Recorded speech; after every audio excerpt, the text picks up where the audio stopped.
എല്ലാവർക്കും നമസ്കാരം. പലപ്പോഴും പലരും നമ്മളുണ്ടാകുന്ന ഗ്യാസ്ട്രിക് ബുദ്ധിമുട്ടുകൾ, അതായത് വയറുവേദന, അതിനെ തുടർന്നുണ്ടാകുന്ന ഛർദി, വയറ് സ്തംഭനം, ഇതൊക്കെ പൊതുവെ ഗ്യാസ്ട്രിക് ബുദ്ധിമുട്ടുകളാണ് എന്ന് പറഞ്ഞ് തള്ളിക്കളഞ്ഞ് പലപ്പോഴും ഫാർമസിയിൽ പോയി മെഡിസിൻസ് മാത്രം വാങ്ങി കഴിച്ച് അതൊരു കണ്ടിന്യൂസ് ഹാബിറ്റായി മാറിക്കൊണ്ടിരിക്കുന്നവരാണ് അല്ലേ. പക്ഷേ ഇത് പലതും പാൻക്രിയാസിൻ്റെ പ്രശ്നങ്ങൾ കൂടെ ഇതിന് സിംറ്റംസ് ആണ് എന്നുള്ളത് നമ്മൾ മനസ്സിലാക്കേണ്ടിയിരിക്കുന്നുണ്ട്. ഇന്ന് ഞാൻ നിങ്ങളുമായിട്ട് സംസാരിക്കുന്നത് എങ്ങനെ നമുക്ക് പാൻക്രിയാസിൻ്റെ ബുദ്ധിമുട്ടുകളെ ഇതിൽ നിന്നും വേർതിരിച്ച് മനസ്സിലാക്കി തിരിച്ചറിയാം എന്നുള്ളതും, എന്തൊക്കെയാണ് ഇതിൻ്റെ കാരണങ്ങൾ, ലക്ഷണങ്ങൾ, എങ്ങനെ ഡയഗ്നോസ് ചെയ്യാം എന്നതിനൊക്കെ കുറിച്ചാണ്. ഞാൻ doctor Shreya S Madhavan, doctor Basil homeo hospital, Pandikkad, Malappuram ജില്ല.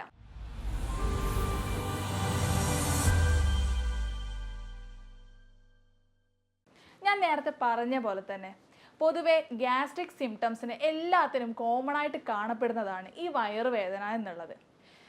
നമ്മൾ ഈ വയറുവേദന വന്നാൽ എന്താ ചെയ്യുക? അത് ഗ്യാസ് ആണ് എന്നുള്ള തെറ്റിദ്ധാരണയിൽ പലപ്പോഴും മരുന്നുകൾ വാങ്ങി നമ്മൾ തന്നെ പ്രിസ്ക്രൈബ് ചെയ്തിട്ട് മരുന്നുകൾ വാങ്ങി കഴിക്കുന്ന ഒരു അവസ്ഥയാണ് ഉണ്ടാവാറുള്ളത്. എന്നാൽ ഈ പാൻക്രിയാസിൻ്റെ വയറുവേദന വരുന്നത് ഈ പുക്കിളിൻ്റെ കുറച്ച് മേൽഭാഗത്തായിട്ടായിരിക്കും ആ വയറുവേദന വരുന്നുണ്ടാവുക. ആ വയറുവേദന പൊതുവെ ബാക്കിലോട്ട് ചെറുതായിട്ട് റേഡിയേറ്റ് ചെയ്യുന്നുണ്ടായിരിക്കും. അതിനെ തുടർന്ന് നല്ല ഛർദിയും കൂടെ ഉണ്ടെന്നുണ്ടെങ്കിൽ എന്തായാലും നിങ്ങൾ ഒരു ഡോക്ടറെ കണ്ട് അത് ഡയഗ്നോസ് ചെയ്യേണ്ടതിൻ്റെ വളരെ ഇമ്പോർട്ടൻ്റ് ആണ്.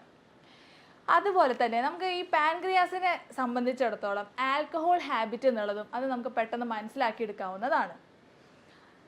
പൊതുവെ പാൻക്രിയാസിനെ നമ്മൾ എപ്പോഴാണ് കൂടുതൽ കേട്ടുപരിചയം ഉണ്ടായിരിക്കുക? ഡയബറ്റിക് ഉള്ള ആൾക്കാർക്കായിരിക്കും. എല്ലാവരുടെയും വിചാരം ഈ പാൻക്രിയാസിൻ്റെ ഒരു ഫംഗ്ഷൻ എന്നുള്ളത് വെറും ഷുഗർ കൺട്രോൾ മാത്രമാണ് എന്നുള്ളതാണ്. എന്നാൽ അങ്ങനെയല്ല. ഞാൻ കുറച്ചുകൂടി ഡീറ്റെയിൽഡ് ആയിട്ട് ഈ അവയവത്തിനെ കുറിച്ച് പറഞ്ഞു തരാം. ആഗ്നേയ ഗ്രന്ഥി എന്നുള്ളതാണ് ജനറലായിട്ട് പാൻക്രിയാസിൻ്റെ മലയാളത്തിൽ നമ്മൾ പറയുന്നത്. ഇതിൻ്റെ ഫങ്ഷൻസിൽ വരുന്നതാണ് നമ്മൾ ഷുഗർ കൺട്രോൾ. അതുപോലെ തന്നെ ഇതിൽ ഒരുപാട് എൻസൈംസ് ഉണ്ടാക്കുന്നുണ്ട്. അതായത് ട്രിപ്സിൻ, കൈമോട്രിപ്സിൻ, ലിപ്പേസ്, അമിലേസ് എന്ന് പോലെയുള്ള ഒരുപാട് എൻസൈംസ് നമ്മൾ പാൻക്രിയാസ് ഉൽപ്പാദിപ്പിക്കുന്നുണ്ട്. ഇതൊക്കെ നമ്മുടെ ഡൈജഷന് വളരെ ഇമ്പോർട്ടൻ്റ് ആയിട്ടുള്ള ഒന്നാണ്. ഫാറ്റിൻ്റെ ഡൈജഷന് വേണ്ടിയിട്ട്, അതുപോലെ തന്നെ കാർബ്സിൻ്റെ ഡൈജഷന് വേണ്ടിയിട്ട്, പ്രോട്ടീൻ്റെ ഡൈജഷനൊക്കെ വേണ്ടിയിട്ട് ഇതിൻ്റെയൊക്കെ റോള് വളരെ ഇമ്പോർട്ടൻ്റ് ആണ്. അപ്പോൾ നമ്മുടെ പാൻക്രിയാസിന് ഉണ്ടാകുന്ന ചെറിയ തകരാറുകൾ പോലും, അല്ലെങ്കിൽ ചെറിയൊരു ഇൻഫ്ലമേഷൻ പോലും പലപ്പോഴും നമ്മുടെ ഡൈജഷനെ വളരെയധികം ബാധിക്കുന്നുണ്ടായിരിക്കും. അതുകൊണ്ടാണ് പലപ്പോഴും ഈ ഡൈജഷൻ ശരിയാവാത്തത് കൊണ്ടാണ് നമ്മുടെ ഗ്യാസ്ട്രിക് ബുദ്ധിമുട്ടുകൾ പാൻക്രിയാസുമായിട്ട് അസോസിയേറ്റ് ചെയ്ത് കിടക്കുന്നുണ്ടായിരിക്കുക.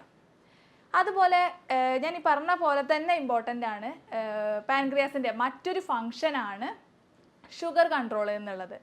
ഇതൊക്കെ പാൻക്രിയാസുമായിട്ട് ചുറ്റപ്പെട്ട് കിടക്കുന്നതാണ്. ഇപ്പോൾ മനസ്സിലായില്ല നമുക്ക് പാൻക്രിയാസ് എന്നുള്ള അവയവം ഏകദേശം എത്രത്തോളം ഇമ്പോർട്ടൻ്റ് ആണ് എന്നുള്ളത്. ഇതിൻ്റെ വേദന ഈ ചെസ്റ്റിൻ്റെ നമ്മളെ വയറ് സംബന്ധമായിട്ടുള്ള സ്റ്റൊമക്കുമായിട്ട് വരാൻ കാരണം എന്താണെന്ന് വെച്ച് കഴിഞ്ഞാൽ ഇതിൻ്റെ പൊസിഷനിങ് തന്നെയാണ്. സ്റ്റൊമക്കിൻ്റെ ബാക്കിലായിട്ട് നട്ടെല്ലിൻ്റെ ഫ്രണ്ട് പോർഷനിലായിട്ട് ഒരു ടാഡ്പോൾ അല്ലെങ്കിൽ ഒരു നേന്ത്രപ്പഴത്തിൻ്റെ രൂപത്തിലാണ് നമ്മൾ പാൻക്രിയാസ് സിറ്റുവേറ്റ് ചെയ്യുന്നത്. അതായത് അങ്ങനെയാണത് കിടക്കുന്നത്. അതുകൊണ്ട് തന്നെ പലപ്പോഴും ഇതിൻ്റെ പല അസുഖങ്ങളും ഡയഗ്നോസ് ചെയ്യാൻ ഒരു നോർമൽ സ്കാനിങ് ഒക്കെ എടുത്തു കഴിഞ്ഞാൽ പലപ്പോഴും അത് ഐഡൻറ്റിഫൈ ചെയ്യാറില്ല. ഇത് ഇങ്ങനെ മറഞ്ഞു കിടക്കുന്നത് കൊണ്ടാണ്. അതുകൊണ്ട് തന്നെ പലപ്പോഴും ഇത് ഡീറ്റെയിൽഡ് ആയിട്ട് നമുക്ക് മനസ്സിലാവണം എന്നുണ്ടെങ്കിൽ CT അല്ലെങ്കിൽ MRI പോലുള്ള സ്കാനിങ്ങുകൾ അനിവാര്യമായിട്ട് വരും. ഓക്കെ, നമുക്കിനി ജനറലായിട്ട് പാൻക്രിയാസിനെ ബാധിക്കുന്ന കുറച്ച് അസുഖങ്ങളൊക്കെ നോക്കാം. ഫസ്റ്റ് വൺ പെട്ടെന്ന് വരാറുള്ളതാണ് അക്യൂട്ട് പാൻക്രിയാറ്റൈറ്റിസ് എന്ന് പറയുന്ന കണ്ടീഷൻ. പാൻക്രിയാറ്റൈറ്റിസ് എന്ന് പറഞ്ഞു കഴിഞ്ഞാൽ എന്താണ്? പാൻക്രിയാസിന് വരുന്ന ഇൻഫ്ലമേഷനാണ്.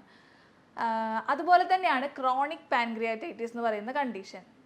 അതൊക്കെ ഒരുപാട് കാരണങ്ങൾ കൊണ്ട് വരാം. അത് വളരെ വാസായിട്ടുള്ള, വളരെയധികം സംസാരിക്കേണ്ട ഒരു ടോപ്പിക്കാണ്. അതുപോലെ തന്നെയാണ് അതിൽ വരുന്ന ചില സിസ്റ്റുകൾ, അതുപോലെ പാൻക്രിയാസിന് വരുന്ന ക്യാൻസറുകൾ. ഇതൊക്കെ പാൻക്രിയാസിൻ്റെ പ്രവർത്തനത്തിനെ വളരെയധികം ബാധിക്കുന്ന കാര്യങ്ങളാണ്. ഇത്തരം അസുഖങ്ങളൊക്കെ വന്നു കഴിഞ്ഞാൽ തന്നെ നമ്മുടെ ഡൈജഷനുള്ള ഇഷ്യൂസ് ഉണ്ടായിരിക്കും. ഷുഗറിൽ ഉണ്ടാവുന്ന ഫ്ലക്ച്വേഷൻസ്, ഇതൊക്കെ വെച്ച് നമുക്കിത് മനസ്സിലാക്കിയെടുക്കാൻ പറ്റും. ഇതൊന്നുമല്ലാതെ നമ്മുടെ പല ഹാബിറ്റുകളും പാൻക്രിയാസിൻ്റെ പ്രവർത്തനത്തിനെ തകരാറിലാക്കാറുണ്ട്. അതെന്തൊക്കെയാണെന്നുള്ളത് നമുക്കൊന്ന് നോക്കാം. ഫസ്റ്റ് വൺ ഞാൻ നേരത്തെ പറഞ്ഞ പോലെ തന്നെ ആൽക്കഹോൾ. പെട്ടെന്ന് എടുക്കുന്ന ചിലരൊക്കെ എന്ന് പറഞ്ഞു കഴിഞ്ഞാൽ ആൽക്കഹോൾ എടുക്കാറില്ല, വൺസ് ഇൻ എ വൈലൊക്കെ ഒരു 4-5 പെഗ് അടിക്കും, അത്രേ ഉള്ളൂ. ഞാനൊരു ആൽക്കഹോൾ അഡിക്റ്റ് അല്ല എന്ന് പറയാറുണ്ട്. പക്ഷേ ഇത്തരം ആൽക്കഹോളിൻ്റെ ഇൻടേക്കാണ് പലപ്പോഴും അക്യൂട്ട് പാൻക്രിയാറ്റൈറ്റിസിന് കാരണമാകാറുള്ളത്. അതുപോലെ തന്നെ മറ്റൊന്നാണ് പിത്തസഞ്ചിയിൽ ഉണ്ടാവുന്ന കല്ല്. ഈ പിത്തസഞ്ചിയിൽ ഉണ്ടാവുന്ന കല്ല് പിത്തനാളം വഴി പാൻക്രിയാറ്റിക് ഡക്റ്റിൽ വന്ന് ചിലപ്പോൾ ബ്ലോക്ക് ആവും. അത് പലപ്പോഴും പാൻക്രിയാസിൽ നിന്നുമുള്ള എൻസൈംസുകളുടെ പ്രവർത്തനത്തിന്, അതായത് ആ എൻസൈംസുകൾ ഡയറക്റ്റ് നമ്മളെ ഇൻറ്റസ്റ്റൈനിക്ക് വരാൻ ബ്ലോക്ക് ആവുകയും അതിനെ തുടർന്ന് ഇത് സ്വെല്ലിങ്ങായി ഇൻഫ്ലമേഷൻ കാര്യങ്ങൾ വരാറുണ്ട്.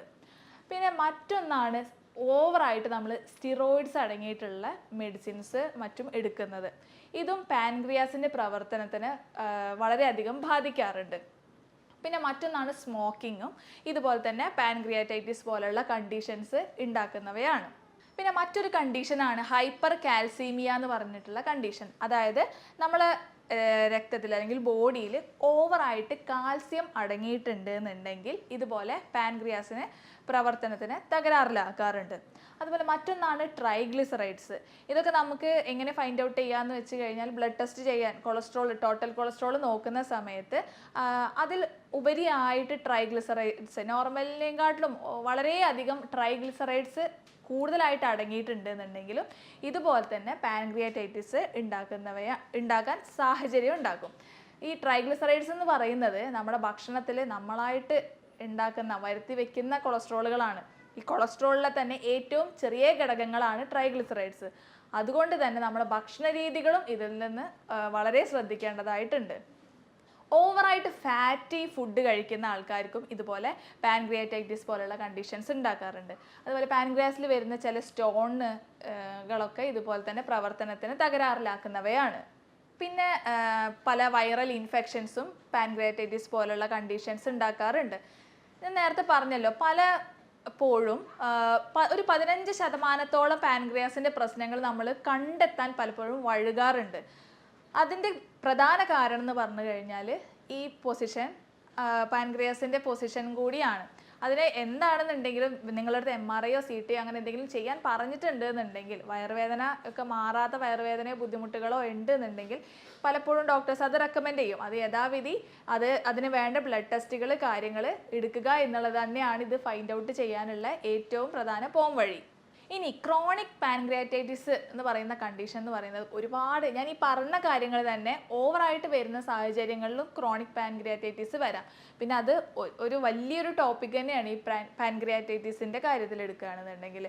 പക്ഷേ ഇതിൽ വരുന്ന പല സ്റ്റോണുകളും ഇൻഫ്ലമേഷൻസും പണ്ട് നമ്മൾ പറഞ്ഞിട്ടുണ്ടായിരുന്നത്, അല്ലെങ്കിൽ പണ്ട് അത് കൂടുതലായിട്ട് വന്നിട്ടുണ്ടായിരുന്നത് നമ്മുടെ കേരളത്തിൽ ഇടുക്കി, പത്തനംതിട്ട, അതുപോലെ കോട്ടയം ആ ഭാഗത്തുള്ള ഏരിയകളിലൊക്കെ ആയിരുന്നു. അന്ന് നമ്മളിത് ഫൈൻഡ് ഔട്ട് ചെയ്യുക അല്ലെങ്കിൽ അതിനൊരു ഇറ്റിയോളജി നോക്കിയ സമയത്ത് ഇത് കൂടുതലായിട്ട് കപ്പയൊക്കെ കഴിക്കുന്ന ആൾക്കാർക്കാണ് ഇത് കൂടുതലായിട്ട് കണ്ടുവരുന്നത് എന്നുള്ളൊരു കോമൺ കാര്യം നമ്മൾ കണ്ടുപിടിച്ചിട്ടുണ്ടായിരുന്നു.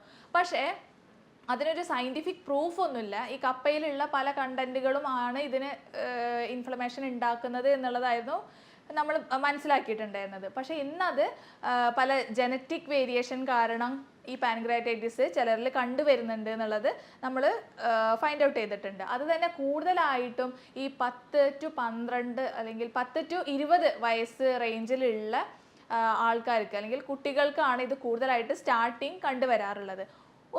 ഒരു തവണ നമ്മൾ പാൻക്രിയാസ് അല്ലെങ്കിൽ പാൻക്രിയാറ്റൈറ്റിസ് വന്നു കഴിഞ്ഞാൽ അത് വീണ്ടും വരാനുള്ള ചാൻസ് വളരെ അധികമാണ്. അതുകൊണ്ട് തന്നെ ഇത് വന്നു കഴിഞ്ഞാൽ അതിന് പ്രോപ്പറായിട്ട് ട്രീറ്റ്മെൻറ്റ് എടുക്കുക എന്നുള്ളത് തന്നെയാണ് അതിൽ ചെയ്യാനുള്ളത്.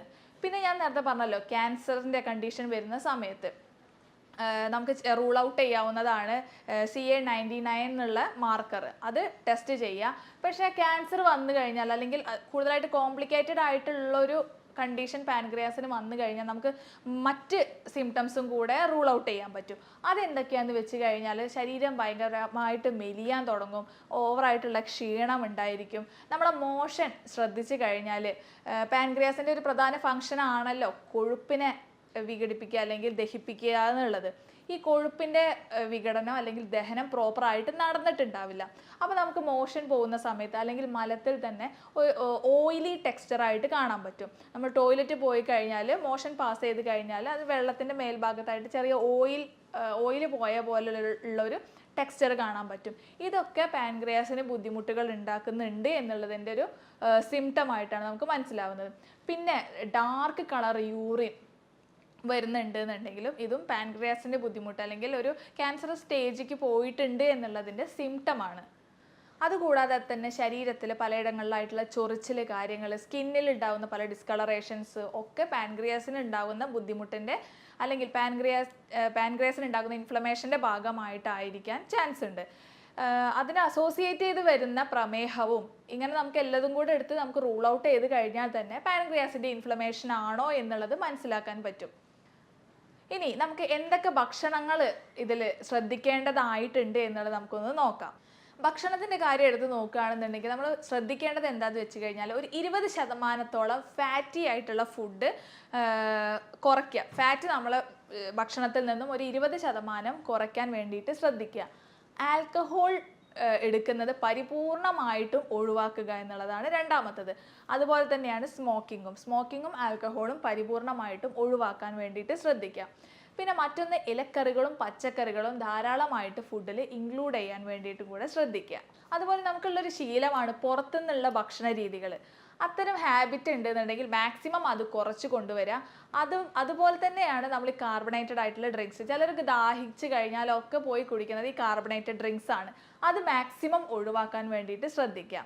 അതുപോലെ തന്നെ ബേക്കറി ഐറ്റംസ് മാക്സിമം ഒഴിവാക്കാൻ വേണ്ടിയിട്ട് ശ്രദ്ധിക്കുക. അതിലൊക്കെ അൺവാണ്ടഡ് ആയിട്ടുള്ള ഫാറ്റ് കാര്യങ്ങൾ കൂടുതലായിട്ട് അടങ്ങിയിട്ടുണ്ട്. അതുകൊണ്ട് അത് മാക്സിമം ഒഴിവാക്കാൻ വേണ്ടിയിട്ട് ശ്രദ്ധിക്കുക. പിന്നെ ഇതിൽ നമുക്ക് കൂടുതലായിട്ട് ഉൾപ്പെടുത്താൻ പറ്റുന്നതാണ് ആൻറ്റി ഓക്സിഡൻ്റ് ആയിട്ടുള്ള ഭക്ഷണങ്ങൾ. നമ്മളെ വീട്ടിൽ തന്നെയുള്ള ഇഞ്ചി, മഞ്ഞൾ, വെളുത്തുള്ളി, അതുപോലെ ഇലക്കറികൾ, പച്ചക്കറികളൊക്കെ ധാരാളമായിട്ട് ഉൾപ്പെടുത്താൻ വേണ്ടിയിട്ട് ശ്രദ്ധിക്കുക.